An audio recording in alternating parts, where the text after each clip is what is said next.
অনেক দিন পর নতুন একটা ব্লগে সবাইকে জানিয়ে নিচ্ছে আমার চ্যানেলে welcome. Hello my lovely viewers, welcome back to my channel. আমি রায়া চলে এসেছি রায়াজ ওয়ার্ল্ডের নতুন একটা ধামাকেদার ভরপুর মজাদার একটা ব্লগ আবার তোমাদের সঙ্গে শেয়ার করে নিতে। এখন থেকে কিন্তু কন্টিনিউ আমার ব্লগ আসতেই থাকবে। কিন্তু কি দেখে ভাবছো তো যে এইগুলো আবার কি দেখাচ্ছি? হ্যাঁ, এইগুলো হচ্ছে আমার বাড়ির যা কিছু মালপত্র সব আজকে সাফ সাফাইয়ের কাজ চলছে। কিন্তু কেন, এটা কি জানতে চাও? তাহলে তো অবশ্যই আমার সঙ্গে থেকে কন্টিনিউ করো। আর বলো তো এই খাতের ডিজাইনটা কেমন? এখন কিন্তু ঘড়িতে বেজে গেছে সকাল 12:30 কাছাকাছি। আর দেখো আমি কিন্তু আমার লাঞ্চ নিয়ে বসে পড়েছি, কারণ সামনে পুজো আসছে, ফিগার মেনটেন করতে হবে। তো লাঞ্চে কী আছে? একটা সর্টেড ভেজিটেবল অ্যান্ড রয়েছে একটু সর্টে করা পনির।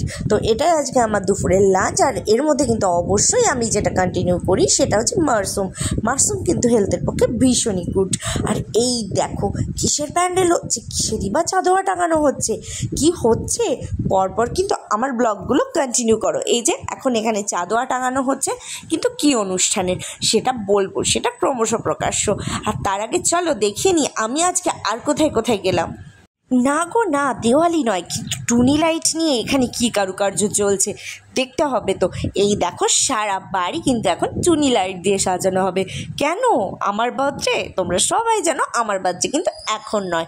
তো আমার বার্থডে কিন্তু এখনও বহুত দেরি। কিন্তু কেন হচ্ছে একটু গেস করে বলে ফেলো আর কমেন্টস করে জানিয়ে ফেলো। আর হ্যাঁ, অবশ্যই আমার চ্যানেলে যারা নতুন তাদেরকে সবাইকে আবারও বলছি, প্লিজ প্লিজ প্লিজ আমার চ্যানেলটাকে সাবস্ক্রাইব করে দিও। আর সাথে থাকার জন্য, পাশে থাকার জন্য অনেক অনেক ধন্যবাদ। আর দেখো বলতে বলতে কিন্তু টুনি লাইটের সেটগুলো দিয়ে পুরো বাড়িটা দারুণভাবে সাজানো হয়েছে। কিন্তু কেমন লাগছে সেটা তো দেখাবো রাত্রিবেলা। তো তার জন্য একটু ওয়েট করতে হবে, সাথে থাকতে হবে। আর দেখেই বুঝতে পারছো আমার কিন্তু পুজোর প্রস্তুতি জোর কদমে চলছে। এই যে আমি কিন্তু এখানে চুলের ট্রিটমেন্ট করাতেও চলে এসেছি। আর এখন কিন্তু দেখতে দেখতে ঘড়িতে বেজে গেছে ওই ধরো দুপুর 2টোর কাছাকাছি। আর দেখো আমাকে একটু চকচকে হতে হবে তো, নাকি পুজো বলে কথা। তো তোমরা কারা কারা কী করছো অবশ্যই কিন্তু জানিও। সবার পুজো প্ল্যানিং কী আছে? আমার কিন্তু আবার পুজো প্ল্যানিং ধামাকেদার পুজো প্ল্যানিং। আচ্ছা, আমার না একটা প্রশ্ন ছিল। বেশিরভাগ আমি পার্লারে না দেখি এই বুদ্ধের এরকম একটা মূর্তি থাকবে ফেসিয়াল রুমে। এটা কেন, কেউ কি জানো? জানলে কিন্তু অবশ্যই কমেন্টসে জানিয়ে। আর দেখো আমার বাড়িতে কিন্তু প্যান্ডেলও করতে চলে এসেছে।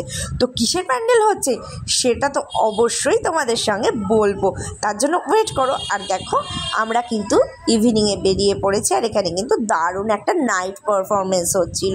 এখানে একটা অনুষ্ঠান হচ্ছিল যেখানে আমরা সবাই মিলে খুব হই হই করতে করতে এসেছি। বন্ধুগণ, এইটা দেখে নিশ্চয়ই এতক্ষণে গেস করতে পেরে গেছো যে কিসের অনুষ্ঠান হতে চলেছে আমার বাড়িতে। কি তাই তো? চলো আমিই বলে দিই। তার আগে সবাইকে জানিয়ে নিচ্ছি দ্বিতীয়ার প্রীতি ও শুভেচ্ছা। তো দেখতেই পাচ্ছ আমার বাড়িতে কিন্তু মা দুর্গার ভোগের সমস্ত থালা বাসন চলে এসছে। মানে আমার বাড়িতে কিন্তু দুর্গা পুজো এইবার প্রথম। তো ভীষণ এনজয় করবো। আর দেখো চাঁদোয়াটাও কিন্তু লাগানো হয়ে গেছে। তো এরপরে আর কি করছি দেখতে হলে সাথে থাকতে হবে, পাশে থাকতে হবে। দেখতে থাকো, সাথে থাকো রায়ার সঙ্গে রায়াজ ওয়ার্ল্ডের নতুন নতুন ব্লগ। এখন কিন্তু ঘড়িতে বেজে গেছে রাত্রি 1:10। আর এইখানে মায়ের ভোগের সমস্তটা ফর্দ ধরে মিলিয়ে নেওয়া হচ্ছে। এক এক দিন এক এক রকম ভোগ হবে আর সেইগুলোর মুদিখানা। তো চলো আজকের মতো এখানেই আমার ব্লগটাকে শেষ করছি। By, good night. আর ভালো লাগলে অবশ্যই পাশে থেকো, সাথে থেকো।